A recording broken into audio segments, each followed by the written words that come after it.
بعد فأعوذ بالله من الشيطان الرجيم. بسم الله الرحمن الرحيم. يسألونك عن الخمر والميسر قل فيهما اسم كبير ومنافع للناس. وقال في آية أخرى وأقيموا الصلاة وآتوا الزكاة وأقرضوا الله قرضا حسنا صدق الله العظيم. وقال النبي صلى الله عليه وسلم من صلى ركعتين مقبلا فيهما على الله بقلبه خرج من ذنوبه كيوم ولدته أمه أو كما قال عليه الصلاة والسلام. وقال النبي صلى الله عليه وسلم الطهور شطر الإيمان إن الله وملائكته يصلون على النبي يا أيها الذين آمنوا صلوا عليه وسلموا تسليما. بسم الله والحمد لله الصلاة والسلام عليك يا رسول الله. بسم الله والحمد لله الصلاة والسلام عليك يا رسول الله. بلغ العلا بكماله كشف الدجى بجماله حسنت جميع خصاله صلوا عليه وآله.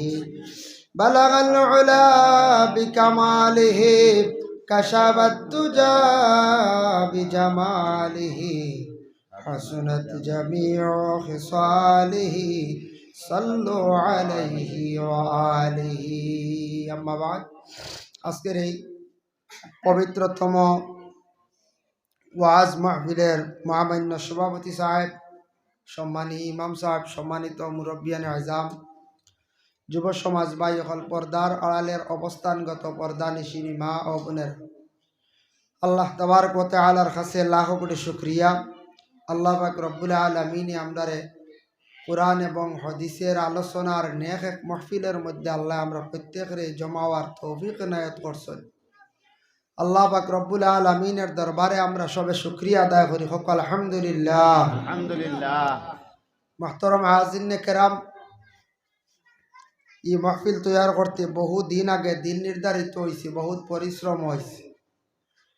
তাই মাহফিল আয়োজন করার উদ্দেশ্য হইল গিয়া আমরা কোরআন হাদিসের আলোচনা শোনা। কোরআন হাদিসের আলোচনা শুনলে মানুষের দিল আসর পয়দা হয়, দিল মানুষের নরম হয়। এর জন্য কোরআন হাদিসের আলোচনা শোনা আমরা লাগে অত্যন্ত জরুর। আর যখন জানমো শুনমো আমরা জীবনে আস্তে আস্তে আমল করার চেষ্টা করতাম। খালি যদি শুনিয়া আমরা তাকি আর আমল করি না, তাহলে আমরা কোনো ফায়দামন্দ হইতাম নাই। আস্তে আস্তে আমল করতে আখতে একদিনে সারা আমল করা যায় না। আমল আস্তে আস্তে করকা, এর লাগে আমলের প্রতি আমরা সারা খেয়াল করতাম, যে কোনো আমলের প্রতি আমরা অগ্রসর হইতাম। আজকে এই দুনিয়ার জমিনের মধ্যে আমরা আছি, আল্লাহ পাক রব্বুল আলামিন আমরারে কুল মখলুকর মধ্যে সর্বশ্রেষ্ঠ জাত বানাই আল্লাহ জমিনে আমরারে ফাটাইছে। সর্বশ্রেষ্ঠ জাত মানব জাতির আল্লাহ সবটা কি সুন্দরভাবে সৃষ্টি করছেন। আল্লাহ আমরারে এত সুন্দর দিছন, সকল সুরত আল্লাহ সুন্দরভাবে বানাইছন। বিআই সূরাতিম মা শাআ রাক্কাবাক, আল্লাহ কইত্রা আমি যা কিচ্ছু সৃষ্টি করছি, যা চিজ সৃষ্টি করছি, এর মধ্যে সবটা কি সুন্দর সুরত দিয়া আমি ইনসান জাতিরে, আদম জাতিরে সেই দুনিয়ার জমিনের মধ্যে আমি আল্লাহ ফাটাইছি। তাই মানুষের ঘরে জন্ম নিলেও মানুষ কিন্তু সে প্রকৃত মানুষ হইতে লাগে। গরুর ঘরে একটা বাচ্চা জন্ম নিছি, এটারও আমরা গরু হই। ছাগলের ঘরে একটা ছাগলের বাচ্চা জন্ম হয়েছে, ওটা ছাগল। এটারে আর শিক্ষা তেমন দেওয়া লাগে না, তবুও হায়াওয়ান হিসাবে, একটা জন্তু হিসাবে, পশু হিসাবে তারে আমরা কিছু শিক্ষা দিই। ঠিক তদ্রুপ হলা আমরা ওলা দুনিয়ার জমিনও মানুষ জাত, মানুষের ঘরে আমরা জন্মগ্রহণ করছি। আল্লাহ আমরারে জমিনও মানুষ কুলে বাটাইছে, মানব কুলে বাটাইছে। মানুষ হইতে গিয়া খালি মুসলমান নাই, ইসলাম ধর্মের মানুষ পরে, খ্রিস্টান ধর্মের মানুষ, সনাতন ধর্মের মানুষ, সব ধর্মের মানুষকে হওয়া হয় মানুষ। কিন্তু আমরা ইসলাম ধর্মের মানুষ, এই ধর্মর নিয়ম হইল এক আল্লাহ বলিয়া স্বীকার করা। আল্লাহর জাতরে না দেখি আমরা ইমান আনছি, আমরা নবীর উপরে ইমান আনছি, আমরা নবীর নবী বলিয়া আমরা বিশ্বাস করছি। নবীর কৌল ফেল যেগুলা আছে, এই যে রসুল্লাহর হদিস যেগুলা, এগুলা আমরা লাগি মানা। তার উপরে হইল গিয়া বলে রসুল্লাহ আর সুন্নতর উপরে আমল করা। তা মানুষ জন্মগ্রহণ করার পরে মানুষ তার জীবনে সে আরও সুন্দর হইয়া চলতে পারব। মানুষের জিন্দগি যত বেশি মানুষের আখলাক চরিত্র, চলা চরিত্র সুন্দর হইব, তত বেশি মানুষের জীবন আরও সুন্দর হইব। আর যখন মানুষের দুনিয়ার জমিনের মধ্যে চরিত্র নষ্ট করব, চলাফেরা মাত কথা এগুলা সুন্নত মোতাবিক থাকতো না, তখন মানুষের জীবনটা অসুন্দর হয়ে যায়। এর লাগি কিছু জিনিস আছে মানুষে ব্যবহার করলে মানুষে নিন্দা করে, খারাপ পায়, আল্লাহও খারাপ পায়। কিছু জিনিস আছে মানুষে খাইলে আল্লাহ পাক রব্বুল আলামিনে নিষেধ করছেন। আল্লাহর জাতর কাছে বাদ বললাম, মানুষের কাছেও আমরা বাদ মানলাম। আমরা মানুষ জাত, আল্লাহ আমরারে বিবেক জ্ঞান দান করছে, আমরারে আল্লাহ বিবেক দিছে যে আমরা হার জিনিস খাইয়ার অন্যর জিনিস খাইয়ার নি, এটা অবশ্যই আমরা উপলব্ধি করতাম পারি, পারি না? না পারি। হাইওয়ান গরু ছাড়িয়া দিলে বা ছুটিয়া গেলে, ছাগলও ছুটিয়া গেলে গিয়া অন্যর জিনিস খায়, বুঝে না খার জিনিস খার, অন্যর খার নি না মালিকর খার, ক্ষতি করছে, মালিকে তখন মারছন দর্শন, তখন সে বুঝছে যে আমি অন্যর জিনিস খাইছি বা আমার মালিকর কিতা ক্ষতি করছি। এর আগ পর্যন্ত কিন্তু মালিকে বিলকুল বুঝে না, হাইওয়ানে বুঝে না, মায়ের খাওয়ার পরে বুঝে। তে আমরা এলাম কি হাইওয়ান নাই, আমরা এলাম কি হাইওয়ানে নাতিক, কথা খনেওয়ালা, কথা বুঝনেওয়ালা, আমরা এলাম কি হাইওয়ান, এই কথা খনেওয়ালা হাইওয়ানে নাতিক এরারে খোয়া হইয়া থাকছে। তা আমরারে বিবেক জ্ঞান আল্লাহ দান করছে। আমরা দুনিয়ার জমিনের মধ্যে আমরা কি খাইতাম, কি বস্তু খাইলে আমরা লাগি উপকার, এটা অবশ্যই আমরা জানাস। আর আল্লাহ পাক রব্বুল আলামিন আমরার এই দুনিয়ার জমিনের মধ্যে দান করছ, আল্লাহ পাক রব্বুল আলামিন এই দুনিয়ার জমিনের মধ্যে দান করছ যে আল্লাহর আমরা গোলামি করা লাগবে, আল্লাহর গোলামি করা লাগবে, আল্লাহর ইয়াদ করা লাগবে। যদি আল্লাহর গোলামি করি না, ইয়াদ করি না, তাহলে আমরা আল্লাহর কাছে আমরা দরা খাইব একদিন। বলে কোন দিন? বলে সেই কিয়ামতের দিন। এর জন্য মাহতারাম হাজিনে কেরাম, ওয়াজ নসিহতের অভাব নাই, কিন্তু জীবনে আমরা আমল করতাম। দ্বিতীয়ত হইল গিয়া আমরা নিজে নিজে বিবেক কাটাইতাম, বিবেচনা করতাম কোন পথে চললে, কোন ভাবে চললে, কিভাবে চললে আল্লাহর কাছে বালা, বন্দার কাছে বালা, ইখানে আমরা নিজে বিবেচনা করতাম। সবে দুরূদ শরীফ এক দুই মর্তবা পড়া, আল্লাহুম্মা সাল্লি আলা সাইয়্যিদিনা মাওলানা মুহাম্মদ ওয়া আলা আলি সাইয়্যিদিনা মাওলানা মুহাম্মদ। আল্লাহুম্মা সাল্লি আলা সাইয়্যিদিনা মাওলানা মুহাম্মদ ওয়া আলা আলি সাইয়্যিদিনা মাওলানা মুহাম্মদ। তো আল্লাহর হাবিব এই দুনিয়ার জমিনও আগমন করার পরে, রসুল্লাহ এই দুনিয়ার জমিন তশরিফ আনার পরে আল্লাহর হাবিব সাল্লাল্লাহু আলাইহি ওয়াসাল্লামে বর্ণনা করছেন আরবর এক সময় বেহাল অবস্থা আসলো।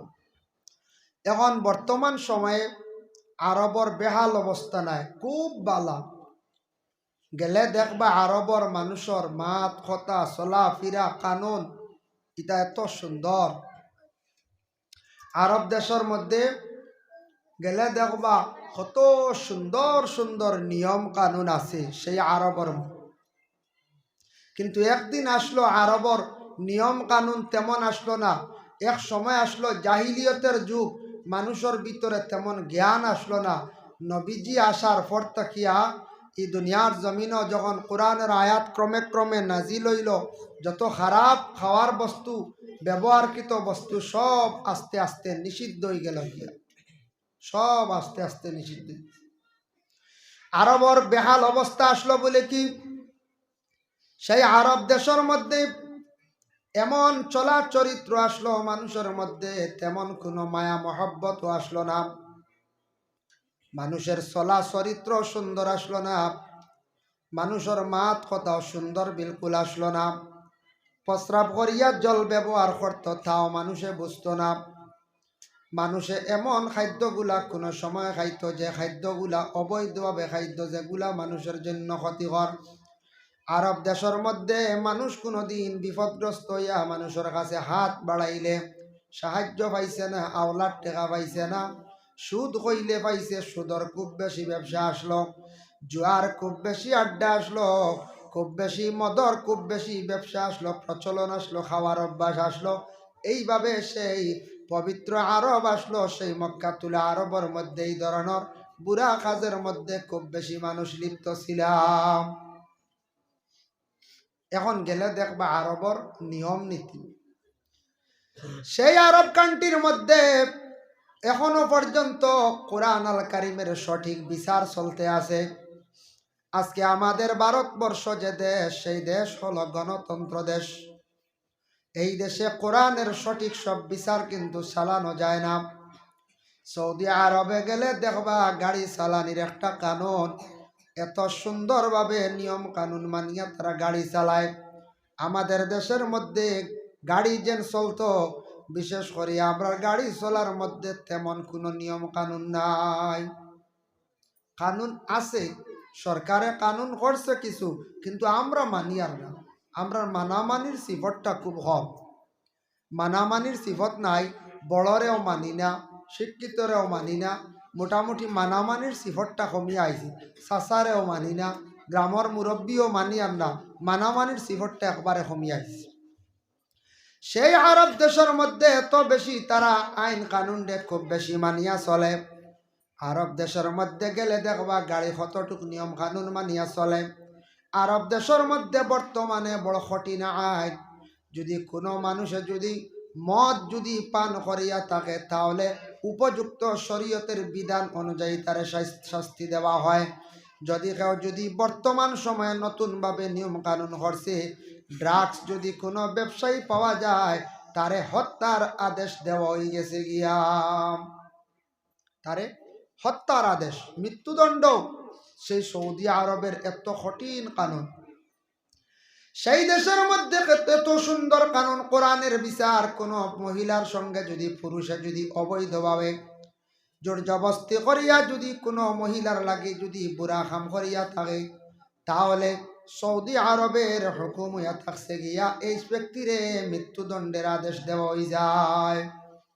সাক্ষীর দ্বারা যদি প্রমাণিত হয়, তারে মৃত্যুদণ্ডের আদেশ দেওয়া হয়ে যায়। সেই আরব দেশের মধ্যে কোরআনের শাসন চলেন। এর লাগি কোনো ব্যক্তি যদি চুরি করে, তাহলে তার হাত কাটা হয়ে যায়। কোরআনের হুকুম, আস-সারিকাতু ওয়াস-সারিকু ফাকতাউ আইদিয়াহুমা। কোনো ব্যক্তি যদি চুরি করে, চুরি করলে তার লগে লগে হাত কাটা হয়ে যায়। বলে এখানে বলে ও কারণে তোমার যে হাত দিয়ে চুরি করলা, সেই হাতটা কাটিয়া ফালানি হয়ে যাইতো। এর লাগে সৌদি আরব গেলে দেখবাই প্রকাশ্যভাবে কোনো ধরনের চুরি নাই। তা বাই চান্স টুকটাক এক বুড়া করে, এটা দরাও জানে, এটা খুব কম। চুরি নাইও কইতে গেলে সোনার দোকান স্বর্ণর দোকান খুলিয়া যাওয়া, নমাজও যাইত্রা, বড় বড় দোকান খুলিয়া নমাজও যাইত্রা, কোনো চিন্তা নাই। কারণ চুরি বন্ধ হয়ে গেছে। কারণ চুরি করলে ধরলেও হাত কাটা। আমাদের ভারতবর্ষে যদি চুরে ধরা হয়, কিছু মানুষে গণদুলাই দিলা, দিয়া কিতা করলাম, গণদুলাই দিলা, দেওয়ার লগে লগে পুলিশের হাতে সমঝাইয়া দিলাম। যদি দেখা যায় পুলিশের হাত তাকিয়া কোনো রকমে কিছু টাকা পয়সা দিয়া না যায় তাহলে পুলিশে দিলাইলো ছাড়িয়া, 1-2 দিন লকাপো রাখলো, নতুবা পুলিশে দিলাইলো চালান। 7 দিন 15 দিনের ভিতরে সে আবার বাহির হইয়াই গেল। আমাদের দেশে এই যে ভারতবর্ষের যে নিয়ম কানুন আইন যেগুলা, এটার কারণে দেশের মধ্যে এই ধরনের বুড়া জিনিসগুলা নির্মূলর না। কারণ যদি দেশের মধ্যে শক্ত আকারে নিয়ম কানুন যদি করত তাহলে দেশের মধ্যে এইভাবে দুর্নীতিগুলা বন্ধ হয়ে যাইত। দেখো কাম আমাদের দেশের মধ্যে অনেক সময় নারী নির্যাতন, মহিলাদের উপর এত বেশি নির্যাতন চলে, তারপরে দেখবা ছেলে দরিয়া নেওয়া হয়, 90 দিন পরে কোর্টে তারে আবার বেল দিলা দেয়নি না নাম, তারপরে কেস সে চালাইল, বেশি থাকি বেশি 3 বছর 7 বছর পর্যন্ত সাজা দেওয়া হয়, ঊর্ধ্বে 10 বছর পর্যন্ত তারে সাজা দেওয়া হয়। কিন্তু ভারতবর্ষে আজ থাকি 3-4 বছর আগে দিল্লির জমিন নির্ভয়া কাণ্ডের মধ্যে 4 জনকে যে মৃত্যুদণ্ড মানে ফাঁসিতে ঝুলানি হয়েছিল, একদিকে তো হত্যা করছেন আর আরেকদিকে তো নারী নির্যাতন, যার জন্য তাদের এইভাবে যে মৃত্যুদণ্ড দেব হইল, ফাঁসির কাষ্ঠরিতে ঝুলানি হইল। যার কারণে আল্লাহর বন্দেগার এইভাবে নারী নির্যাতনের জন্য যদি এইভাবে যদি ফাঁসিতে ঝুলানি হইতো তাহলে আল্লাহর বন্দেগান ভারতবর্ষের মধ্যে এইভাবে নারী নির্যাতনটা একবারে বন্ধ হয়ে গেল। এখন নারী নির্যাতন যাইবার 90 দিন তারপরে কেস শেষ, ডিসমিস হয়ে যায়। ওই না না হইতে প্রায় কেস শেষ, ডিসমিস হয়ে গেছে গিয়াও। যারা অন্যায় করছে উপযুক্ত শাস্তি পাইত, যদি এইভাবে যদি শাস্তি হইতো তাহলে এইভাবে আর নারী নির্যাতন হইতো না। আরব কান্ট্রির মধ্যে যাই এমন ভাবে আছে, যদি কোনো ছেলে যদি মদ পান করে তারে মহল্লার বাসী হলে ধরিয়া তারে উপযুক্ত শাস্তি দেয়, আর যদি কোর্টের দ্বারে যদি দেয় তারে আইনত দণ্ডনীয় করা হয়, 1 বছরের সাজা দেওয়া হয়ে যায়। এর লাগে নেশাযুক্ত জিনিস আমরা গত বছর আপনাদের দোয়ায় হজ গেছিলাম, যাওয়ার পরে সেই সৌদি আরবের মধ্যে দেখলাম ফান সুপারি পর্যন্ত একবারে নিষিদ্ধ, গুটকা পর্যন্ত নিষিদ্ধ। এইভাবে নেশাযুক্ত কোনো জিনিস ওপেনলি হিসাবে বাজারও বিক্রি হয় না, সব নিষিদ্ধ, বিলকুল এগুলা বিক্রি নাই। এটা কোনো সময় শোনা যায় লুকায়িত অবস্থায় একগুলো বিক্রি করার টুকটা, তবে এটা পাইলে জরিমানা, পুলিশে পাইলে 1,000 জরিমানা নতুবা জেল হয়। এইভাবে বিশেষ করিয়া সেই দেশের মধ্যে সেই দেশের মানে বাদশাহ, সেই দেশের মন্ত্রী এমনভাবে নেশাযুক্ত জিনিসে মুক্ত করছে, যার কারণে সেই দেশের মানুষ নেশা কোনো জিনিস খায় না। এর লাগি তারা রোগ মুক্ত, তাদের তেমন বেশি রোগ নাই। আমাদের সেই ভারতবর্ষে সরকারে দেখবা মদের লাইসেন্স দিছেন না, মদের লাইসেন্স দিছেন, ওপেন হিসাবে বিভিন্ন দোকানপাটের মধ্যে মদ বিক্রি করা হয়, মানুষে মদ কিনিয়া নিয়া খায়। কিন্তু এই যে মদ খাইয়া মানুষ একবারে ধ্বংসর বরবাদর জানেন না, যে খাইছে সে বুঝের না, একদিন না একদিন সে বুঝবো, আর কেউ বুঝতে বুঝতে একবারে ধ্বংসর হতে যার গিয়া। ভালো জিনিস মানুষে খাইতো, যুবক বায়ান খেয়াল করক, জিন্দগির মধ্যে ভালো ভালো খাওয়ার বস্তু আছে, যেগুলা ভালো ভালো ফল ফ্রুট গুলা আপনার জীবনে আপনি ক্রয় করিয়া খায়। বাজারে গিয়া দেখবা ছাতু একটা প্যাকেট আছে, আপনি কিনিয়া কোনো বড় দোকানও ভাইবা ছাতুয়া কিনিয়া খাওয়া শরীরের জন্য উপকার। বিভিন্ন ফলের গুঁড়া দিয়ে একটা ছাতুয়া পকেটের নাম, ছাতুয়া কিনিয়া খাওয়া কম বয়সী বাচ্চাইতে খাওয়াইলে মানে একবারে ছোট বাচ্চাই না, মোটামুটি 8-10 বছরের বাচ্চা হয়েছে, এরারে ছাতুয়া কিনিয়া খাওয়া স্বাস্থ্যর পক্ষে বড় বালা। জোয়ান বাইনতে খাওয়া ছাতুয়া শরীরের উপকার হইব, বিভিন্ন ফল খাওয়া, ফলের জুস খাওয়া আপনার জীবনে ফায়দা হইব, লাইফর আপনার লাস্টিং করব। আমরা দেশ দেখা কোনো গ্রামের মধ্যে এলাকার মধ্যে ছোট ছোট মদের দোকান আছে, মদের পাট্টা আছে, লুকায়িত অবস্থায় মদ বিক্রি করডা। এগুলা মুসলমান হিন্দু খ্রিস্টান সারা মিলিয়া যদি ওগুলা প্রতিবাদ করিয়া থানার মধ্যে কমপ্লেন দিয়া যদি বন্ধ করুন, তাহলে আমাদের দেশের ছেলেরা মদ খাওয়ার থাকি বিরত থাকি যাইবা। টাউন জলদি গিয়া মদ আনতে পারতা না, সময় পাইতা নাই। যার কারণে আল্লাহর বন্দেগান আমরা এলাকাত গ্রামত যদি মদ যদি ঢুকি যায় তাহলে দেশের সারা ছেলেরা নষ্ট হয়ে যাইবা গিয়া। আল্লাহ তার নবীরে জানাইলা, ও নবী, আরবর মানুষে আপনারে বিভিন্ন ক্রমে প্রশ্ন করবা, নবী আপনি প্রশ্নের জবাবটা দিবা। আল্লাহর রাসূলরে প্রশ্ন করাইল মদ সম্পর্কে এবং জুয়া সম্পর্কে। ও নবী আপনারে প্রশ্ন করাইব ইয়াসআলুনাকা আনিল খামরি ওয়াল মাইসির। ও নবী মদ এবং জুয়া দুইটা জিনিস সম্পর্কে আপনারে প্রশ্ন করাইব নবী। নবী আপনি কইয়া দিও কুল ফিহিমা ইসমুন কাবীরুন ওয়া মানাফিউ লিন্নাস। আপনি কইও এই যে দুইটার নাম তারা কইব, এই দুইটা হইল যে দুইটার নাম লইছ এগুলো হইল বড় গুনাহ। এই দুইটা বড় ধরনের গুনাহ। বড় ধরনের গুনাহ মানে গুনাহ কবিরা।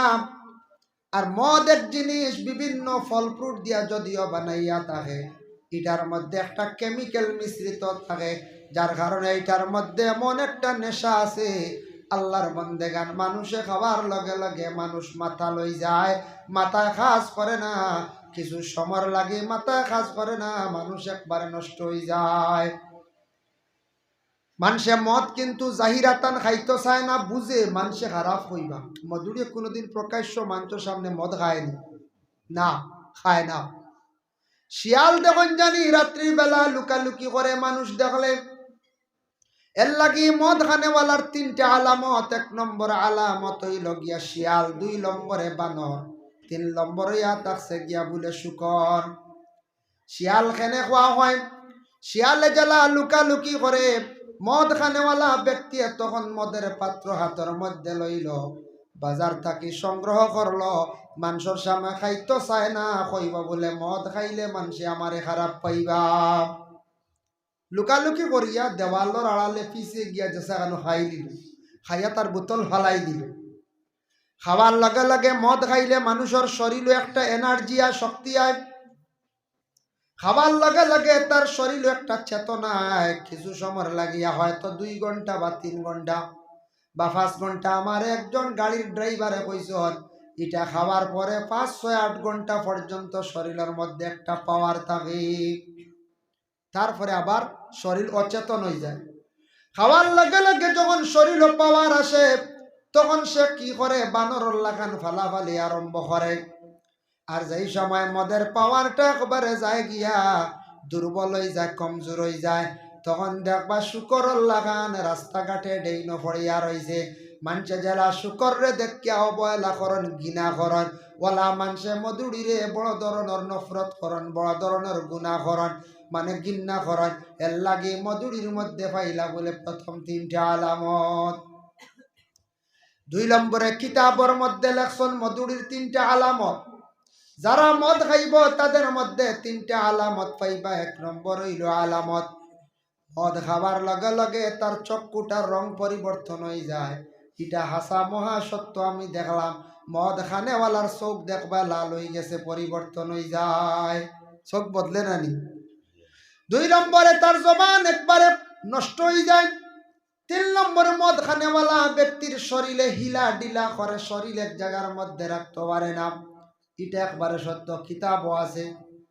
মিশকাতুল মাসাবির সরাই লগে মুজাহিরুল হক ওখানে আনজন এক সময় তো মদ খাওয়া জায়েজ আসলো, সেই সময় মদ খাইদা এক মুহাজির ব্যক্তি রাসূলুল্লাহর জমানাত মদ খাইয়া তান মাগরিবর নামাজ পড়াইতরা। আর ওটার নেশার কারণে বেড়া সেরা নামাজের মধ্যে লাগি গেছে, নামাজ গলত হয়ে গেছে গিয়া। আবু হুরায়রা তাকি বর্ণিত সাহাবায়ে কেরামক লাগিয়া হয়, ইয়া রাসূলুল্লাহ, মুহাজির ব্যক্তি মদ খাইয়া মাগরিবর নামাজ পড়াইতে সময় নামাজও গলত গোঠাই দিছন, যদি মদটা খাওয়া বন্ধ হয়ে যাইত তাহলে ভালো হইল নি। আবার আয়াত নাজিল হইছে না, নিষিদ্ধ হইছে না? নবীজি কইলা জিয় বন্ধ হইলে তো ভালো হইল না, আমি তো আমার আল্লাহর হুকুম না হইলে, ওই নাজিল না হইলে কিচ্ছু কইতাম পারি না। এর জন্য আল্লাহর বন্দেগান মদ খাওয়ার পরে তার চক্ষুটা একবারে পরিবর্তন হয়ে যায়, জবানটা এমন পরিমাণ নষ্ট হয়, বাসাটাই পরিমাণ খারাপ হইয়া থাকে। চোখ দিয়া মানুষরে বালা চৌকে দেখে না, মুরব্বী পরোয়া করে না, শিক্ষিত মানুষে বুঝে না, বাড়ির মধ্যে যাওয়ার পরে কোনো মানুষ তার চকুত লাগে না, সারার লাগে কিতা মাত্র কিতা করতো সে কিন্তু বুধবাই না, বুধবাই নিস জি না, চিল্লায় দোকানো বাজারও হত হইব এবার হে মন্ত্রী যাবি হইব না জি হলা হয় আউরি এক মাতে খান মাতিব দেখ। 2 নম্বরে থাকছে গিয়া যে মধুরী ব্যক্তি তার জবান এত অপবিত্র, জবান এত বেশি খারাপ হইয়া থাকে, মধুরী ব্যক্তি তার গ্রামের মানুষের লাগি কিলা মাত্র বুঝতে পারে না, বড়র লাগি কিলা মাত্র বুঝতে পারে না, মধুরী ব্যক্তি তার মার লাগি বাবার লাগি কিলা মাতি তো বুঝতে পারে না, কারণ মাথায় তার কাজ করে না, আপন স্ত্রীর লাগি বিলকুল ভালো ব্যবহার রাখে না, মহিলাদের উপর বড় মধুরী হলে নির্যাতন চালায়, খবর লইয়া দেখবা যে স্বামীয়ে মদ খায়, ই ঘরের মহিলা হলে স্বামীর ঘরে বড় কষ্ট জিন্দগি কাটাইতরাম, মদ খাবার পরে দুর্ব্যবহার করে গালি গালাজ করে মারামারি করিয়া থাকে, এর লাগে আল্লাহর বন্দেগান মুসলমান হোক হিন্দু হোক খ্রিস্টান হোক যে কোনো ধর্মের মানুষে যখন মদ খাওয়া শিখিলায়, মানুষে যখন বুঝিলাইবা অমুকে মদ খাওয়া শিখিলাইছে, এত বেশি মানুষে ঘৃণা করে, রাস্তাত মানুষে দেখলে কইবা মধুরিয়ার, কুটুম বাড়ি গেলে কইবা মধুরি আইছে, আপনার বাজারও গেলে কইবা মধুরি আইছে, মধুরিরে সারায় মধুরি ডাকন সমাজে গছে না, কুটুম বাড়ি এলায় গছই না, মরিয়ালে মানুষে কইবারে এলাকাত থাকি এক মধুরি বিদায় হইছি, হইবাই না না। দুনিয়াত কোনো বালা সার্টিফিকেট নাই, জমিন থেকে বিদায় হইব খারাপ সার্টিফিকেট লইয়া বিদায় হইব, এর লাগি আল্লাহকে ওয়াস্তে দয়া করিয়া যুবক বায়ান খেয়াল করবা, যদি কোনোদিন বুঝবাই কোনো ছেলে মদ পান করে আল্লাহকে ওয়াস্তে তার লগ ধরিও না, জীবনে 1-2 দিন খাবাইয়া আপনারে নষ্ট করে লাইব, আপনার জিন্দগি বরবাদ হইব, লাইফে এমন একটা দাগ পড়ব সেই দাগ কোনোদিন মৃত্যু নাই। যদি বুঝন ড্রাগস ব্যবসায়ী কেউ আসল লগে বেশ চলেন না জানি, ড্রাগস ব্যবসায়ী যেটা পুলিশে বড় কঠিন পদক্ষেপ নিছে, এটা ভারত সরকারের কঠিন নির্দেশ, যারা ড্রাগস ব্যবসায়ী জেল গেলে দেখবা খবর পাইবা, যারা ড্রাগস ব্যবসায়ী ধরা খাইতরা, বিশেষ করিয়া কেউ আসন ড্রাগস অমুক জায়গাত নিয়া দিতে ড্রাইভারে ধরা খাইতরা, এরা জেলার মধ্যে আসন নন বেল, এরার কোনো বেল নাই, রাখিয়া বিচার করার কোনো ধরনের বেল নাই, এরারে বর্তমানে 10 বছর পর্যন্ত ঊর্ধ্বে সাজা দেন, আর একবারে নিম্নতম 3 বছর পর্যন্ত মানে সাজা দিলাম, 3 বছর 5 বছর 7 বছর 10 বছর যদি জেল ঘাটনার এই মানুয়াল তো রইবার কোন যায় জি না। এর লাগি জীবনে আপনি দাগি বললাই, সমাজের কাছে দোষী বললাই, কোর্টে আপনারে দোষী বলে আসাই বস্তু করছে, জমিনও আপনি দোষী বললাই, মানুষের কাছে জীবনে খারাপ হইলাই, জীবনে আপনি ভালো হইতে পারতেন না, এর লাগি যত নেশাযুক্ত জিনিস এটা আমরার লাগি খাওয়া হারাম, এটা বিক্রি করাও আমরার লাগি খাও, ব্যবসা করা আমরার লাগি হারাম, বিশেষ করে আমরা মুসলমানদের জন্য এই ধরনের নেশাযুক্ত জিনিস যেটা আছে হঠাৎ তাকি দয়া করিয়া বাসক কাম।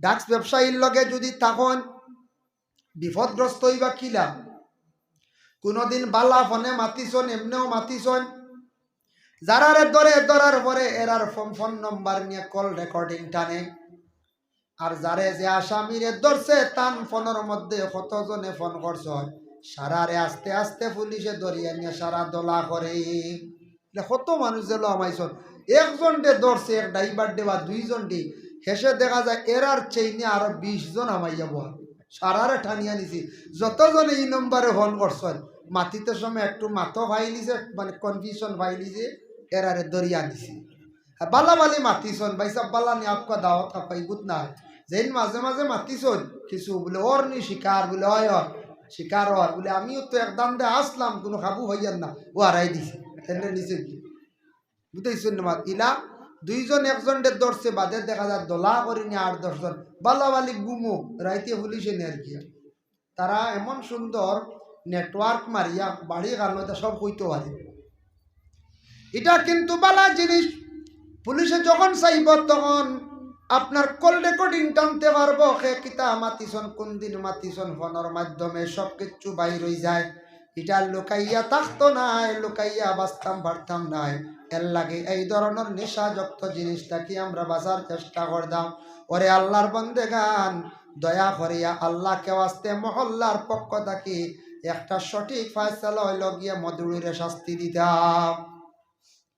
শরীয়তর বিচার কিতা মদ খানেওয়ালা গ্রাম যদি একটা কোনো ছেলে শিখিলাইছি, শরীয়তর হুকুম হইল 3 জন দেখনেওয়ালা হইতাম, 3 জনে সাক্ষী দিতে আমরা দেখছি, আমরা নিজের স্বচক্ষে দেখছি। তাহলে এই ব্যক্তিরে দরিয়া মহল্লার মানুষ আনিয়া কিতা কর্তা বলে 80টা তারে দুর্রা দেওয়া হইতো, ডান্ডা দেওয়া হইতো। ইলা যদি গ্রামের এলাকার 1 জন ছেলেরে 2 জন ছেলেরে মহল্লার মানুষে শক্ত করি দরিয়া যদি 80 ডান্ডা দিলেন, পিছনের জেনারেশনের যারা আসন ছোট যারা উঠিতরা তারা কইবারে আমরার মহল্লার বড় আইন কানুন খোড়া, মদ খাইলে দড়ি লাইলে ডান্ডা দেওয়ায় 80 ডান্ডা। শরীয়তের হুকুম 80 ডান্ডা। কোন ব্যক্তির কাছে গেছন মদ খাইতে দেখছই না, দারক এক গন্ধ পাইছন, আর সে যদি স্বীকার করিলে বলে ওই আমি খাইলাইছি মদ 1 দিন বা 2 দিন, স্বীকার করছে তার মুখ গিয়া দুর্গন্ধ পাইছ, তার উপরে শরীয়তর পুরাপুরি শাস্তি আয় বলে। কারণ একটা প্রমাণ হইল গন্ধ পাওয়া গেছে, আর 2 নম্বর সে শিকার আই গেছে, তার উপরে 80 ডান্ডা দেওয়া হইতো। আরো ফাজিল যদি মহল্লায় যদি হন আরো কিচ্ছু দিতাম পারবা, এগুলো মহল্লার উপরে এখতিয়ার। যদি হন বলে মধুরি আজকে গাঁর মধ্যে 1-2টা হয়ে গেছ নিগুনতে আরো বাড়াইবা, আমরা করা যদি কঠিন শাস্তি দেই না, কঠিন পদক্ষেপ নেই না, তাহলে 1-2টা বাড়াইয়া বাড়াইয়া ডিলা হয়ে যাইব, হইবা হামসা তো ধরা নাই। এর লাগে আল্লাহর বন্দে গান জানিয়া রাখা, মধুরে 1-2টা হয়ে গেলে গিয়া গ্রামের মধ্যে আস্তে আস্তে বাড়ি যায়। প্রথম পর্যায়ে আমরা মহল্লাবাসী হলে নির্মূল করতাম। খেও কোনোদিন জানি শুনিয়া কোনোদিন মধুরীর সঙ্গে খেওর বইন বাগ্নি মেয়ে বিবাহ দিবা না, সুখ শান্তি থাকতো নাই। মধুরীর ঘরে যে মহিলা জীবন কাটার বড় কষ্ট দিন যায়, এর লাগি আল্লাহ কেউ আস্তে দয়া করিয়া জানিয়া শুনিয়া সারা বয়কট করক্কা দেখবা, আস্তে আস্তে দেশ মধুরী ছাড়ি যাইবা। ছাড়বাই না হচ্ছে সারা বয়কট করিলে শেষ, আর একবারে দেখবাই কমিয়া আইবা আস্তে আস্তে। আমরা একগুড়ো নু আবার ঢাল লই নেই, আমরা মানি না। শরীয়তর বাড়া কাম করে, শরীয়তের বিরোধী কাম করে, এর লগে আমার চলতাম না। এটা হইল গিয়ে আমরা শরীয়তের আদেশ, আমরা যারা চলিয়া শরীয়ত বিরোধী কাম করি আর আমি গুনাহগার হইয়া, আমি বরবাদ হইয়া, বাদল লগে চলি আমি বাদ হইয়া, আমি সম্পর্ক না রবা, তুমি মদ গাও রো ভাই, তোমার লগে চললে মানছে আমারে খারাপ পাইবা, হইবাই না না পঞ্চায়েত হইবা। যার কারণে আল্লাহর বন্দেগানে এমন খারাপ জিনিস কোরআনের যখন আয়াত নাজিল হইল, ইয়া আইয়ুহাল্লাযীনা আমানু লা তাকরাবুস সালাতা ওয়া আনতুম সুকারা, ও ঈমানদার হল তুমি তার নেশাগ্রস্ত হইয়া নমাজের দ্বার লইও না। আবো তো মদর কথা উল্লেখ নাই, তখন কোন সময় আব্বো সলের খাওয়াম, যেই দিন সেই আয়াত নাজিল হইল, ইয়া আইয়ুহাল্লাযীনা আমানু, ও ঈমানওয়ালা, ইয়া আইয়ুহাল্লাযীনা আমানু ইন্নামাল খামরু ওয়াল মাইসির, মদ এবং জুয়া সম্পর্কে যেটা কোয়া হইল, যেই সময় আল্লাহর যাতে কইলা মানে আমালিশ শয়তান, এই মদ এবং জুয়া 2টা জিনিস হইয়া থাকছে গে শয়তানের আলামত। আরো আছে ইন্নামাল খামরু ওয়াল মাইসির ওয়াল আনসাবু ওয়াল আজলাম রিজসুম মিন আমালিশ শয়তান। মদ এবং জুয়া 3 নম্বরে তীর খেলা দেশও আছে না, তীর খেলা চলে, এতে কুরআনও আছে, আগ জমানা তিতা খেলা আসলো। মদ এবং জুয়া 3 নম্বরে তীর। এই ধরনের খেলা তোমাদের জন্য নিষিদ্ধ, এই ধরনের জিনিস খাওয়া তোমাদের জন্য নিষিদ্ধ। আমালের শয়তান, এগুলো হইল গে শয়তানের আমাল ও আমল, শয়তানের আলামত। ফাজতানিবুহু লাআল্লাকুম তুফলিহুন, ইতা তুমি তান ছাড়ি দেও, পরহেজ করো, ইতা ছাড়ার চেষ্টা করো, তুমি তান আল্লাহর কাছে ফায়দামন্দ হইবা, দুনিয়া তো ফায়দামন্দ হইবা, আল্লাহ তোমাদের রে জমিনের মধ্যে ফায়দামন্দ করবা। এর লাগি আল্লাহর বন্দেগান সেই 3টা জিনিস নিষেধ করে দিলা। কোরআনের আয়াত নাজিল হইল, রাসূলুল্লাহ সাহাবায়ে কেরাম ওগলার শুনাইলা, ও সাহাবী হল মদ বন্ধ হয়ে গেল, জুয়া বন্ধ হয়ে গেল, তীরও বন্ধ হয়ে গেল, নিষিদ্ধ। ওমর রে তুমি চতুর্দিকে এলান করিয়া দেও। হযরতে ওমরের চতুর্দিকে উচ্চ সুরে আয়াতে করিমা তিলাওয়াত করলা, কইলা, ও আরববাসী রে, তোমরা জানো রে আইস্তা কি মদ আর খাইও না, নিষিদ্ধ হয়ে গেছে, আল্লাহ না করছেন। জুয়া তুমি তান খেলাইও না, আর তীর খেলাইও না, ইতা শয়তানোর খাম, শয়তানোর আলামত, ইতা তুমি তান পরহেজ করো। আল্লাহর কাছে বালা যদি ওইটা চাও তুমি তান পরহেজ করো, জমিনও বালা থাকবাই। উমরে কইছন যাইতে সময় কইয়া গেছন জুড়ে জুড়ে, আসার সময় দেখুন রাস্তা ভিজা। সুবহানাল্লাহ। কইলারে রাস্তা ভিজা কেনে, সাইয়া দেখুন রাস্তার মধ্যে সারা মদ ফালাই, মদ সারাই নে ফালাই। ওলা ইমান আসলো শক্ত মানুষের, যেমনে শুনছন কোরআনের হুকুম জারি হয়ে গেছে গিয়া, আয়াত নাজিল হয়ে গেছে, সারা মদ নিয়া রাস্তার মধ্যে নিয়া ফালাই দিছ। আমরা অত নসিহত শুনি মদ ব্যাপারে, জুয়া ব্যাপারে, কিন্তু তারপরে আমরা খাওয়া বাবা বন্ধ করি আর না। যেন মান্ডানা কোরআনের হুকুম রে মান্ডানা, আর কোরআনের হুকুম না মানা মানে আল্লাহর হুকুম রে আপনি মান্ডায় না, একদিন বাইরে আপনি দুনিয়ার জমিন থাকি বিদায় হইবা, কিয়ামতের দিন আপনি শাস্তি ভোগ করতে লাগব। গত 7 তারিখ গেছে মেরাজের রাত, আল্লাহর রসুলের মেরাজ নসিব হইল। ও তারিখে মেরাজের ঘটনার মধ্যে দেখলাম রসুল্লাহ প্রথম আসমানের মধ্যে গিয়া অলৌকিক ঘটনা দেখলা। এক গুড়া মানুষের পেট ফুলিয়া খদুর মতো মুখের দিকে খালি নজিস বাইর হইতে আসি। রসুল্লাহ দেখিয়া জিব্রাইলকে প্রশ্ন করলা, ও জিব্রাইল এরা খারাপ, এরা রে আল্লাহ এখানে এত বেশি কষ্ট দে। জিব্রাইল জানান, ইয়া রাসূলুল্লাহ, এরা দুনিয়ার জমিনের মধ্যে যারা মানুষ নেশা পান করবা, নেশা খানেওয়ালা হইবা, তাদের জন্য আল্লাহ পাক রব্বুল আলামিন সেই ধরনের আযাব তৈয়ার করিয়া রাখছি। এরা লাগিয়া আল্লাহ পাক রব্বুল আলামিন কি করছেন, আযাব তৈয়ার করিয়া রাখছে। যার জন্য আল্লাহর বন্দেগান দয়া করিয়া বিশেষ করিয়া যদি এলাকার মধ্যে যদি দেখুন কোনো জায়গাত মদের পাট্টা আছে প্রতিবাদ করেন, আর গ্রামের মধ্যে এলাকার মধ্যে মদ খাওয়া শিখি লাইছেন কিছু ছেলেরা, মহল্লা সারা একত্রিত ইয়ারে দল পাকড় করার চেষ্টা করক, নতুবার মহল্লাদারি নষ্ট হইব, গ্রাম নষ্ট হইব। আর আমরা শরীয়তর বিধান যদি আমরা কিছু মানি না, আমরাও কিয়ামতের দিন আমরা জবাব দিই হইব আল্লাহর কাছে গিয়া। আল্লাহর বন্দেগান মাইসির শব্দের অর্থ হইল গিয়া জুয়া। জুয়া খেলা যাইজ না, খেলাইয়া যেটা আনবা নিয়া খাইবা এটা যাইজ নাই। জুয়া খেলাইলে মানুষের কি হয়ে যায় বলে, নেশা হয়ে যায়। জুয়া একটা নেশা নানি, নেশা। বিদেশ যাইবা, বিভিন্ন বাজারও যাইবা, জুয়ার দান দেখবা, বিভিন্ন ধরনের জুয়ার দান আছে, বিভিন্ন রকমের জুয়া খেলা আছে, জুয়া খারে হয়। এটা আরব একবার খুব বেশি আসলো, পরে বন্ধ হয়ে গেছে গিয়া। কিলা আসলো, জুয়া খেলানির মাধ্যমে মাঝখানো সম্পদ তুইয়া যেটা খেলায় ওটা জুয়া। হয়তো তাস খেলানির মধ্যে টেকা তুইয়া খেলাইতরা জুয়া, লুড্ডুর মধ্যে টেকা তুইয়া খেলাইতরা জুয়া, ক্যারমের মধ্যে টেকা তুইয়া খেলাইতরা জুয়া, আর জান্ডি মুন্ডার দান আছে শুনছি, ওটা হইল গিয়া জুয়া। জান্ডি মুন্ডার একটা দান আছে ঘুরে, আমি ওদের নেটও দেখছি, নেটও তা ফেসবুকও ছাড়া আছে, ওদের নেটও দেখছি, ওলা ডালা এখন বেটা গুড়া আর মানছে পয়সা থইতরা, এটা হইল জুয়ার দান। নেটও ছাড়া আছে, বুঝবাইতরা, মানে ব্যবসা হইতো ভালো হইতো, মানুষের জানো হইতো। আল্লাহর বন্দেগানের জন্য দয়া করে ও যে জুয়া খেলা যেটা, এটা হইল গিয়া নেশা। আর জুয়া খেলাইয়া যেটা নিয়া খাইবা, এটা আমরা লাগে হইয়া থাকছে গিয়া বিলকুল হারাম। ভাই মুসলমানের লাগি দেখুন, ছেলে বড় আশা করিয়া বাবায় রুজি রোজগারের লাগে বিদেশ পাঠাইছেন নিনা নাম। ছেলে বিদেশ বাড়ি গেছে গিয়া, তা জুয়ার দান দেখছে, লুবি হয়ে গেছে গিয়া, আর জুয়ার দান দেখিয়া সে জুয়ার দানের মধ্যে মানে শরিক হয়ে গেল গিয়া।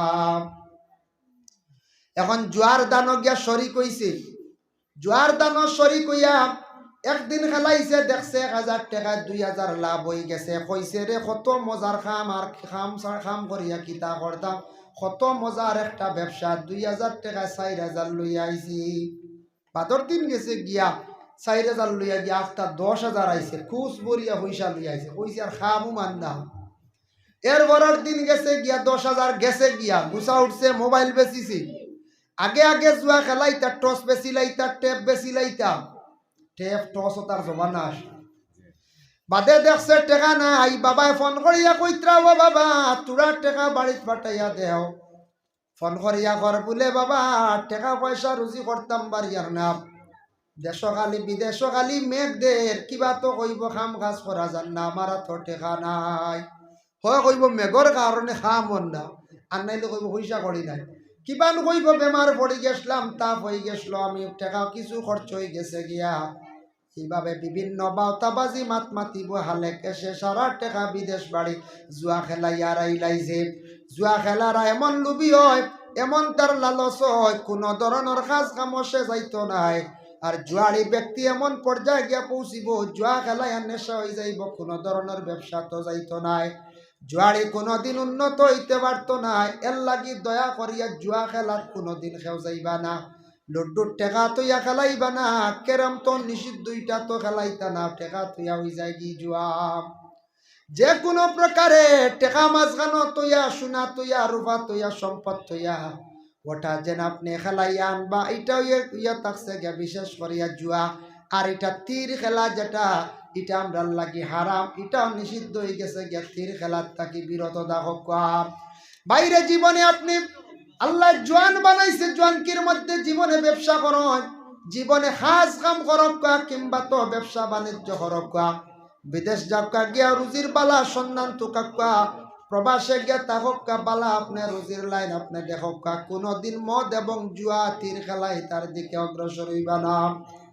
এক তো আপনি শরীয়তর হুকুমরে অমান্য করলা, 2 নম্বরে দুনিয়ার জমিন হাজারো মানুষের কাছে খারাপ হইলা, 3 নম্বরে আল্লাহ পাক রব্বুল আলামিনের কাছে আপনি বরবাদ হইলা, বাদ হইলা।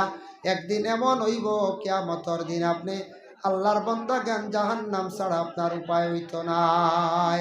একবার ও পূর্ব সাইড খালি দেখি, আর একবার আইও কানা ও হো সাইড খালি। লা ইলাহা ইল্লাল্লাহ, লা ইলাহা ইল্লাল্লাহ।